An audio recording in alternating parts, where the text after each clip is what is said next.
விழுப்புரம், புதுச்சேரி, நாகை 4 புறவழிச்சாலை பாகூர் சேலியமேட்டில் சுங்கச்சாவடி அமைக்கப்படுகிறது.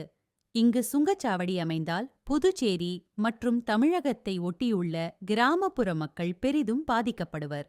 புதுச்சேரி மதகடிப்பட்டு அருகே தமிழக பகுதியான கெங்காராம்பாளையம் சுங்கச்சாவடியில் இருந்து சுமார் 25 கிலோமீட்டர் தூரத்திற்குள்தான் இந்த சுங்கச்சாவடி அமைந்துள்ளது.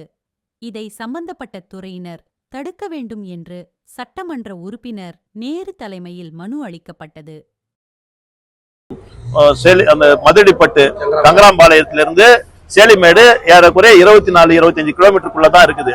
இந்த இடத்துக்குள்ள ஒரு 60 கிலோமீட்டருக்கு இடையில டிஸ்டன்ஸ்ல ஒரு சுங்கச்சாவடி அமைந்தா தப்பு கிடையாது.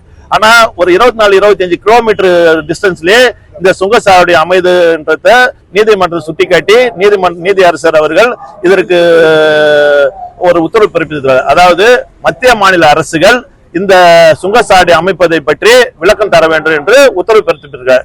2 வாரம் அவசரம் இருக்கிற நிலையில இது அவசர கோலத்துல இப்போ அந்த சுங்கச்சாவடியை திறக்கிறதுக்கு அந்த நகாய் நெடுஞ்சாலைத்துறை நடவடிக்கை எடுத்து நாளைக்கு திறக்கிறதா அறிவிப்பு வெளியாகுது.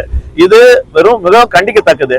இந்த செயலை நாங்க தடுத்து நிறுத்தணுன்றது மாவட்ட ஆட்சியர், தலைமை செயலர் மற்றும் சம்பந்தப்பட்ட அதிகாரிகளுக்கு மனு கொடுத்துக்கிறோம். இதையும் மீறி அவங்க சுங்கச்சாவடி திறப்பது மக்கள் விரோத செயலாக